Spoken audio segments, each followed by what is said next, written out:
श्री रामकृष्ण लीला प्रसंग दिव्य भाव अष्टम अध्याय द्वितीय पाद द्वितीय भाग। संसार में तथा श्री रामकृष्ण देव के निकट नरेंद्रनाथ की शिक्षा। जय ठाकुर, जय माँ। ओम शिव शिव शिव। अभिमान के कारण नास्तिकता का उदय। गुप्त रूप से कोई कार्य करना मेरे स्वभाव के विरुद्ध था। बचपन से कभी मैंने वैसा नहीं किया है और न कभी भीतर की कोई चिंता, भय या अन्य किसी कारण से छिपाई है।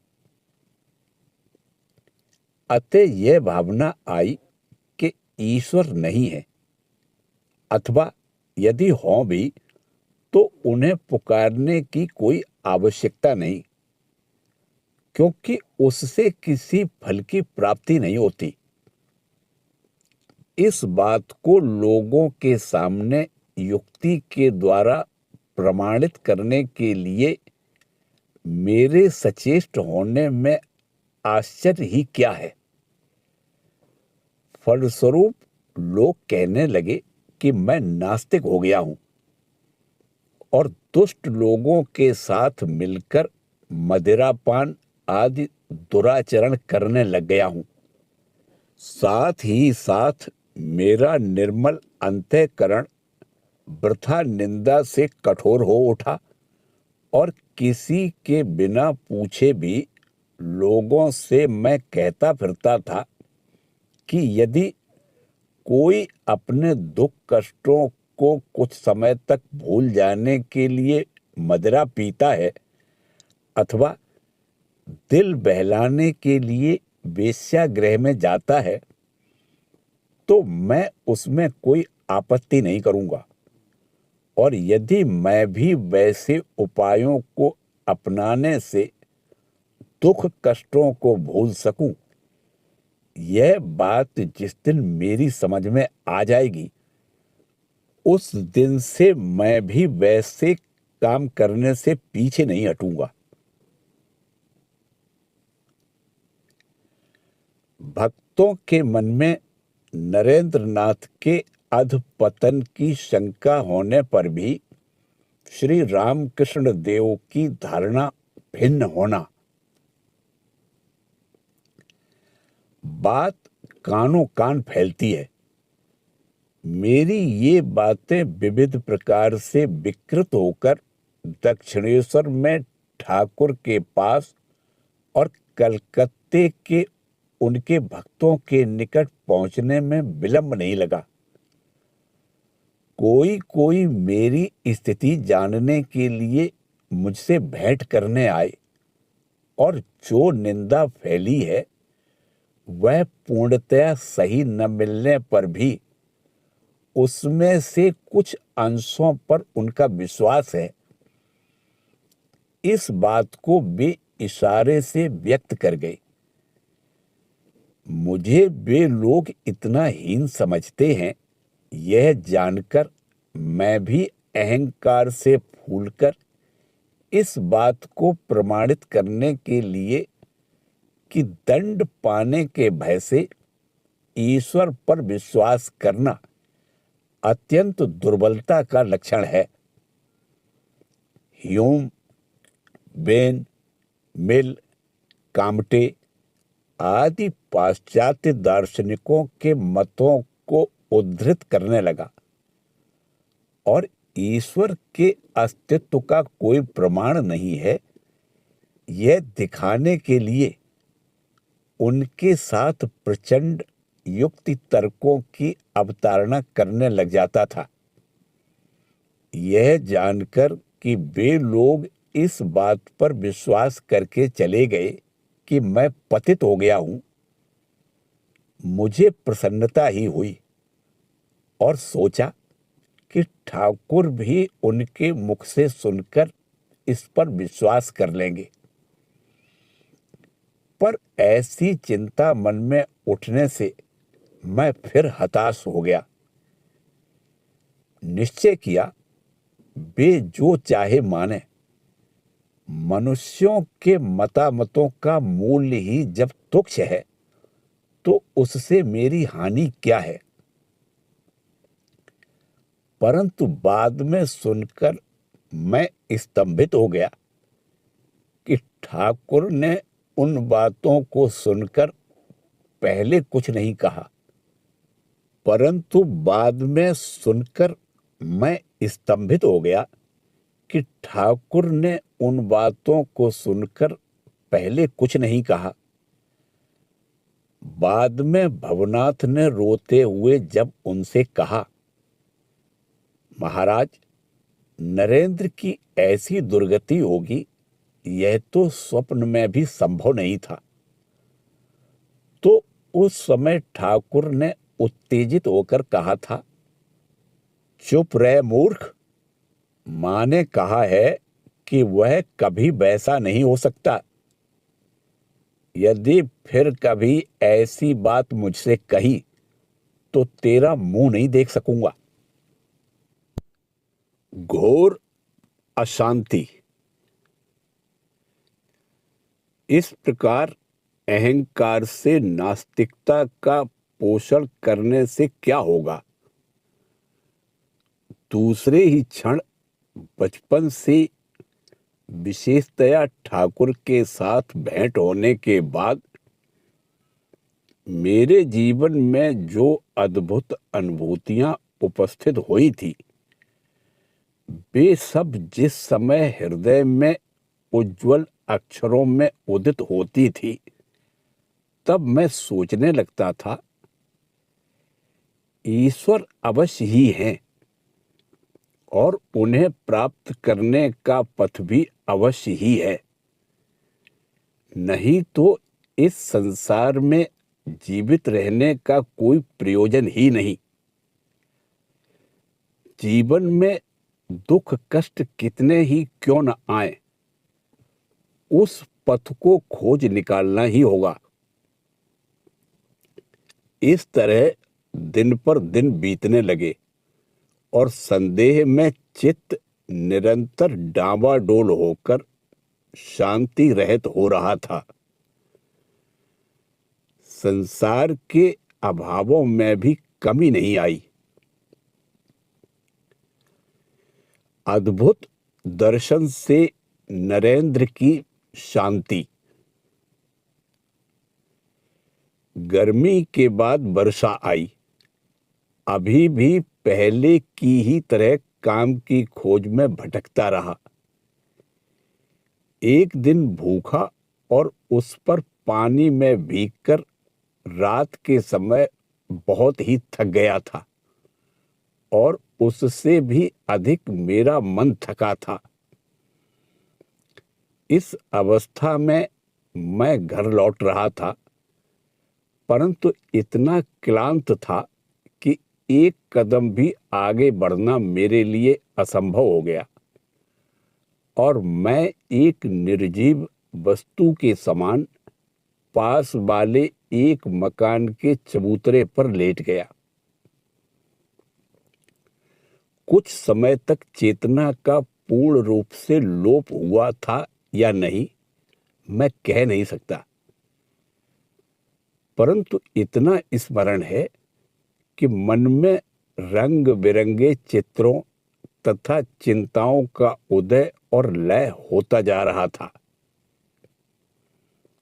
उन्हें हटाकर किसी एक विशेष चिंता में मन को आबद्ध रखने का सामर्थ्य भी नहीं था।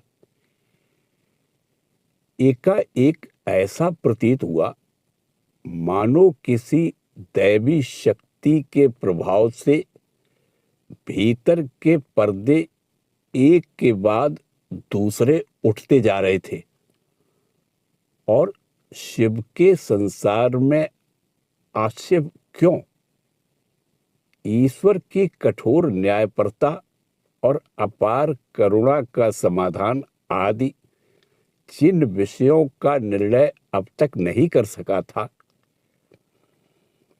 जिनके कारण मन अब तक संदेह में आकुल था, उन विषयों की निश्चित मीमांसा अंदर के गहन प्रदेश में दिखाई पड़ने लगी। मैं आनंद में उत्फुल्ल हो उठा। उसके बाद घर लौटते समय देखा कि शरीर में थोड़ी भी थकावट नहीं है। मन असीम बल और शांति से पूर्ण हो गया है। रात्रि थोड़ी ही अवशेष है। सन्यासी होने का संकल्प तथा दक्षिणेश्वर में आने पर श्री रामकृष्ण देव का अद्भुत आचरण। संसार की प्रशंसा और निंदा से मैं एकदम उदासीन हो गया और इस बात पर दृढ़ विश्वास स्थापित कर कि साधारण मनुष्यों की तरह धनोपार्जन करके परिवार पोषण और सुख भोग में समय बिताने के लिए मेरा जन्म नहीं हुआ है। अपने पितामह की तरह गृह त्याग करने के लिए मैं तैयार होने लगा। जाने का दिन निश्चित हो गया। समाचार मिला कि ठाकुर उस दिन एक भक्त के मकान पर आ रहे हैं। मैंने सोचा, अच्छा हुआ, गुरु दर्शन करके सदैव के लिए घर छोड़कर चला जाऊंगा। ठाकुर से भेंट होते ही उन्होंने कहा, आज तुझे मेरे साथ दक्षिणेश्वर चलना होगा। बहुत से बहाने मैंने बनाए, परंतु उन्होंने नहीं छोड़ा। लाचार होकर मैं उनके साथ चला। गाड़ी में उनसे विशेष बातें नहीं हुई। दक्षिणेश्वर पहुंचकर दूसरों के साथ मैं कमरे में बैठा था। इतने में ठाकुर को भावावेश हुआ। देखते देखते वे एकाएक मेरे पास आए और मुझे प्रेम से पकड़कर आंसू बहाते हुए गाने लगे। कथा कहते डराई, न कहते ऊ डराई, आमार मने संद है, बुझी तोमाय हाराई हाराई। भावार्थ है, बात कहने से डरता हूं, न कहने से भी डरता हूं।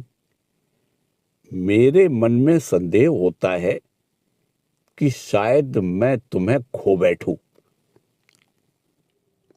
श्री रामकृष्ण देव के अनुरोध से गृह त्याग करने के संकल्प का परित्याग।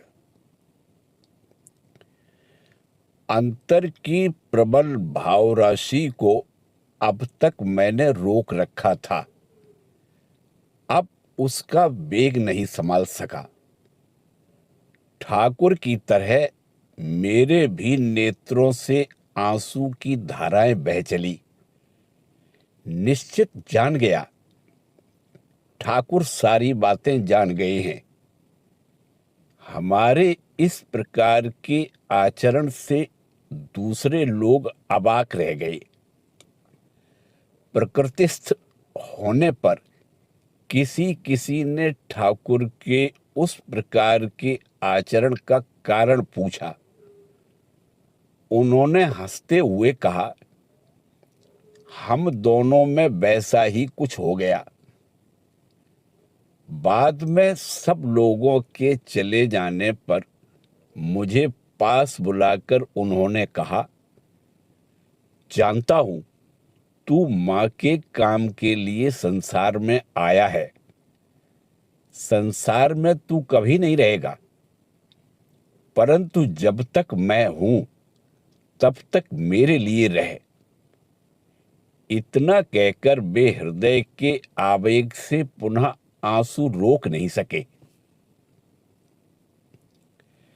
दैवी सहायता से निर्धनता दूर करने का संकल्प और उस कारण श्री रामकृष्ण देव के पास जिद करना, श्री रामकृष्ण देव द्वारा नरेंद्र को काली मंदिर में जाकर प्रार्थना करने को कहना। ठाकुर से विदा लेकर दूसरे दिन मैं घर लौट आया। साथ ही साथ गृहस्थी की सैकड़ों चिंताओं ने आकर मेरे चित्त को घेर लिया। पहले की तरह धनोपार्जन की चेष्टा में घर से निकल पड़ा। एक अटॉर्नी के ऑफिस में कुछ काम करने और कुछ पुस्तकों के अनुवाद से कुछ धन प्राप्त करके किसी तरह दिन बीतने लगे, परंतु कोई स्थायी कार्य नहीं मिला। इसलिए माता और भ्राताओं के पालन पोषण का कोई ठोस प्रबंध नहीं हो सका। कुछ दिनों के बाद मन में आया कि ठाकुर की बात तो ईश्वर सुनते हैं। उन्हें अनुरोध कर माता और भ्राताओं के खाने पहनने का कष्ट जिससे मिटे, ऐसी प्रार्थना करूंगा। मुझे वे ना नहीं कहेंगे। दक्षिणेश्वर पहुंचा और ठाकुर के चरण पकड़कर हठ पूर्वक मैंने कहा, मां, भाइयों का कष्ट दूर करने के लिए आपको मां जगदम्बा से प्रार्थना करनी ही होगी। ठाकुर ने उत्तर दिया, मैं ऐसी बातें मां से नहीं कह सकता। तू स्वयं क्यों नहीं कहता? मां को तू नहीं मानता, इसीलिए तो तुझे इतना कष्ट है। मैंने कहा, मैं तो मां को नहीं जानता। आप मेरे लिए मां से कहिए। आपको कहना ही पड़ेगा, मैं आपको नहीं छोड़ूंगा। स्नेह के साथ श्री रामकृष्ण देव ने कहा, अरे मैंने तो कितनी ही बार कहा है, मां, नरेंद्र का दुख कष्ट दूर कर दो। तू मां को नहीं मानता, इसीलिए मां नहीं सुनती। अच्छा, आज मंगलवार है, मैं कहता हूं आज रात को काली मंदिर में जाकर मां को प्रणाम करके तू जो कुछ मांगेगा वही मां तुझे देगी। मेरी मां चिन्मयी ब्रह्म शक्ति है। उन्होंने अपनी इच्छा से इस संसार का प्रसव किया है। वे चाहे तो क्या नहीं कर सकती। जगदम्बा के दर्शन से संसार की विस्मृति। अब मुझे दृढ़ विश्वास हुआ, अब ठाकुर ने जैसा कहा है तो अवश्य ही प्रार्थना करते ही दुख का अवसान होगा।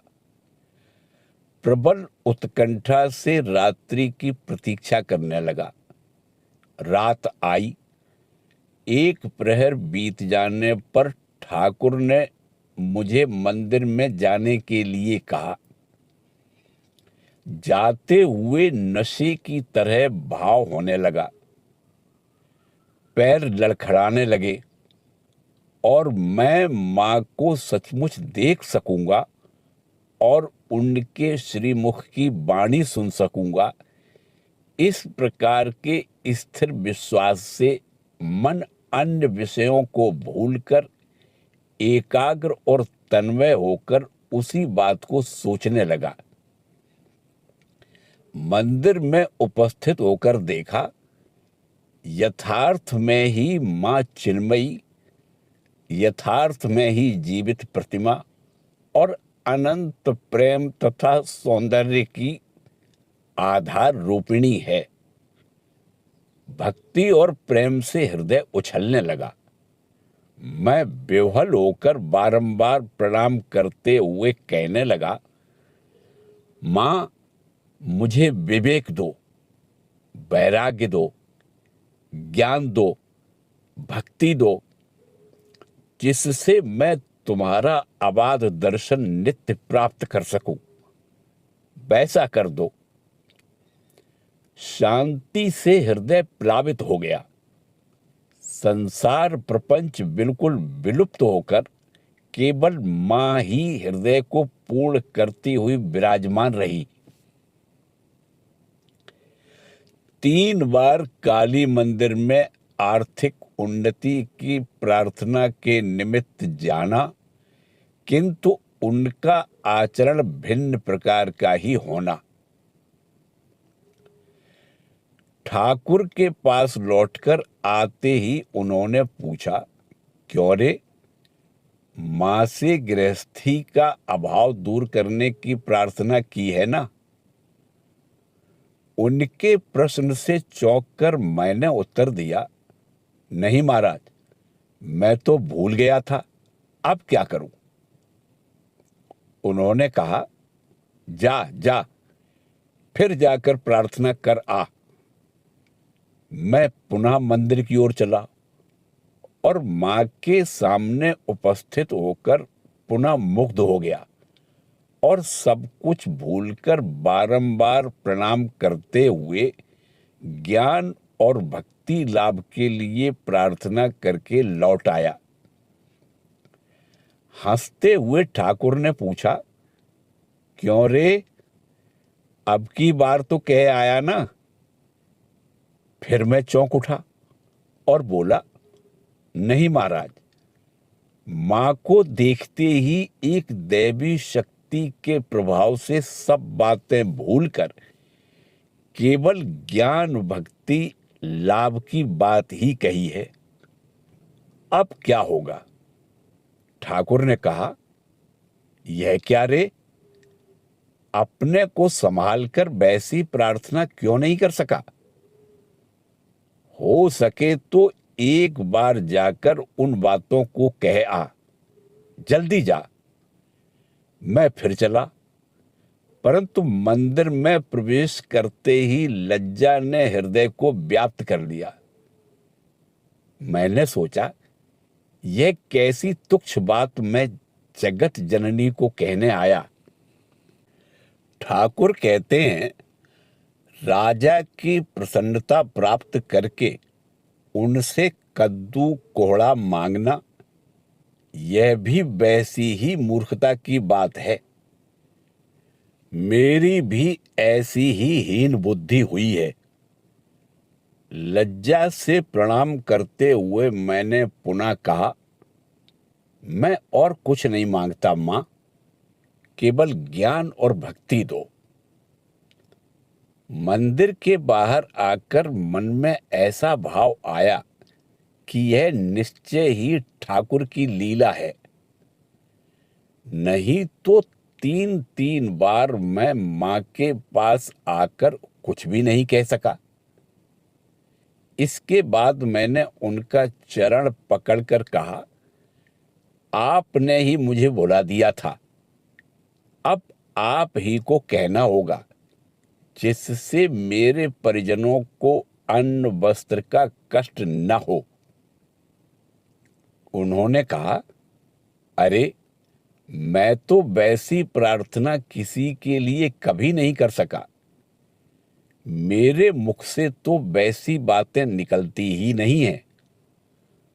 तुझे कह दिया कि मां से जो कुछ मांगेगा वही पाएगा। तू मांग ही नहीं सका। तेरे भाग्य में संसार सुख नहीं है, तो मैं क्या करूं? मैंने कहा, ऐसा नहीं हो सकता महाराज, आपको मेरे लिए वह बात कहनी पड़ेगी। मुझे दृढ़ विश्वास है कि आपके कहने से ही उन लोगों के सारे अभावों की पूर्ति हो जाएगी। इस प्रकार जब मैंने उन्हें किसी तरह नहीं छोड़ा, तब उन्होंने कहा, अच्छा जा, उनको मोटे अन्न वस्त्र का अभाव नहीं रहेगा। प्रतीक और प्रतिमा में ईश्वर की उपासना करने में नरेंद्र का विश्वास होना, इस कारण श्री रामकृष्ण देव को आनंद। ऊपर जो कुछ बताया गया है वह नरेंद्र नाथ के जीवन में एक विशेष घटना थी, यह कहने की आवश्यकता नहीं। ईश्वर के मातृभाव और प्रतीक तथा प्रतिमा में उनकी उपासना करने का गूढ़ रहस्य अब तक उन्हें हृदयंगम नहीं हुआ था। मंदिर में प्रतिष्ठित देवी देवताओं की मूर्ति पर वे इससे पहले अवज्ञा के सिवाय कभी भक्ति से उनका दर्शन भी नहीं कर सके थे।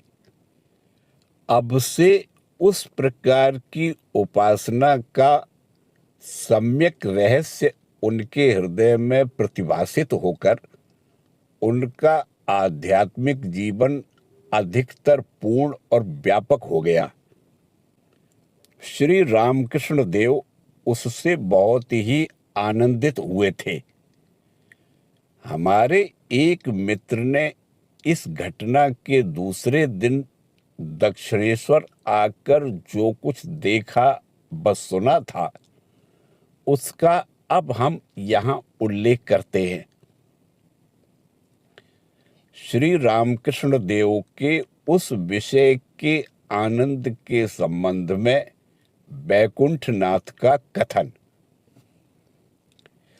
तारापद घोष नामक एक व्यक्ति के साथ एक ही ऑफिस में काम करने के कारण पहले से ही मैं परिचित था।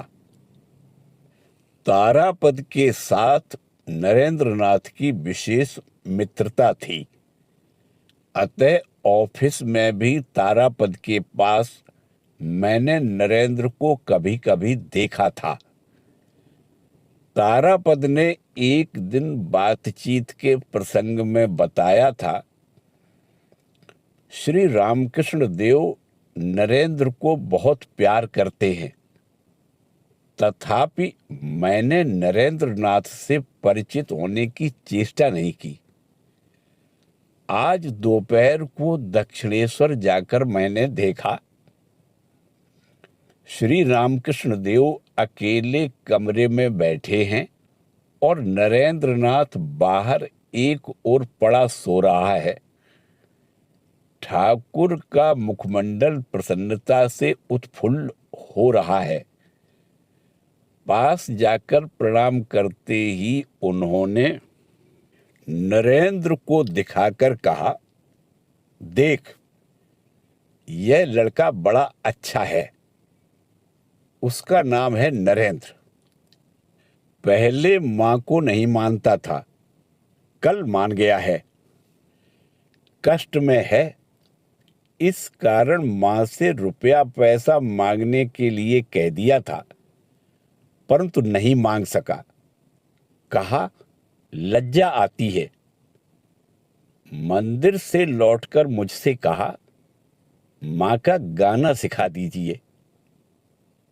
मां तुम ही तारा, यह गाना सिखा दिया। कल रात भर वही गाना गाया, इस कारण अब सो रहा है। नरेंद्र ने काली को मान लिया। बहुत अच्छा हुआ ना। उन्हें इस बात से बालक के समान आनंद करते देखकर मैंने कहा, हाँ महाराज, बहुत अच्छा हुआ। कुछ देर के बाद पुनः हंसते हुए बोले, नरेंद्र ने मां को मान लिया, बहुत अच्छा हुआ। क्यों? इस तरह घुमा फिराकर उसी बात को बारंबार कहते हुए वे आनंद प्रकट करने लगे। श्री रामकृष्ण देव द्वारा नरेंद्र नाथ को विशेष अपना समझने का परिचय दृष्टांत। निद्रा भंग होने पर लगभग दिन के 4 बजे नरेंद्र कमरे में आकर ठाकुर के पास बैठ गए। मुझे ऐसा लगा कि अब वे उनसे विदा लेकर कलकत्ते लौट जाएंगे, परंतु ठाकुर उन्हें देखते ही भावाविष्ट होकर उनसे सटकर प्रायः उन्हीं की गोद में जा बैठे और कहने लगे। अपना शरीर और नरेंद्र का शरीर क्रमशः दिखाकर बोले, देखता हूं कि यह मैं हूं, फिर वह भी मैं हूं। सच कहता हूं, कुछ भी भेद नहीं देख पा रहा हूं। जैसे गंगा के जल में एक लाठी का आधा भाग डुबा देने से 2 भाग दिखाई पड़ते हैं, पर यथार्थ में 2 भाग नहीं है, एक ही है। समझा? मां के सिवाय और है ही क्या? क्यों? इस प्रकार बात करते हुए एकाएक बोल उठे, तंबाकू पीऊंगा। मैंने जल्दी से चिलम में तंबाकू लगाकर उनका हुक्का उनके हाथ में दिया। तो एक कश खींचकर उन्होंने हुक्का लौटाते हुए कहा, चिलम में पीऊंगा। इतना कहकर चिलम हाथ में लेकर कश लगाने लगे। 2-4 बार खींचकर चिलम को नरेंद्र के मुख के पास ले जाकर कहा, पी, मेरे हाथ से ही पी ले। नरेंद्र इस बात से बहुत ही संकोच में पड़ गए। यह देखकर उन्होंने पुनः कहा, तेरी बुद्धि तो बड़ी छोटी है। क्या तू और मैं भिन्न हूं? यह भी मैं हूं, वह भी मैं हूं। इतना कहकर नरेंद्रनाथ को तंबाकू पिलाने के लिए फिर से अपना हाथ उनके मुख के पास ले गए। लाचार होकर नरेंद्रनाथ ने ठाकुर के हाथ में मुख लगाकर 3-4 कस खींचकर मुख हटा लिया। ठाकुर उन्हें मुख हटाते देखकर पुनः तंबाकू पीने लगे। नरेंद्र व्यस्त होकर तुरंत ही बोल उठे, महाराज, हाथ धोकर तंबाकू पीजिए। परंतु यह बात सुनता कौन है? धत मूर्ख, तुझमें तो भारी भेद बुद्धि है। इतना कहकर ठाकुर उस जूठे हाथ से ही तंबाकू पीने और भावावेश में बातें करने लगे।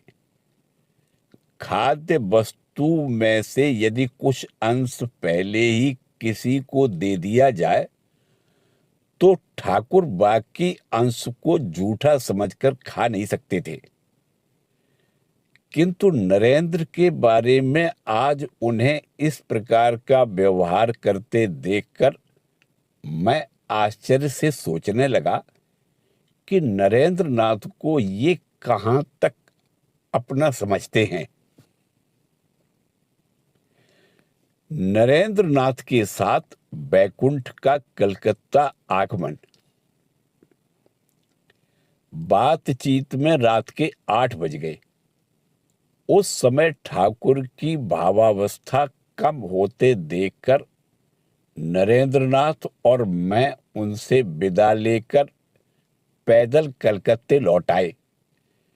इसके बाद हमने नरेंद्रनाथ को अनेक बार कहते सुना है, अकेले ठाकुर ही केवल प्रथम दिन की भेंट से हर समय समान भाव से मेरे ऊपर विश्वास करते आए हैं, अन्य कोई नहीं, अपने माँ भाई भी नहीं। उनके इस प्रकार के विश्वास और प्यार ने ही मुझे जन्म भर के लिए बांध लिया है। केवल वे ही प्यार करना जानते हैं और कर सकते हैं। संसार के दूसरे लोग केवल अपने स्वार्थ साधन के लिए प्यार का बहाना मात्र करते हैं। जय ठाकुर, जय मां।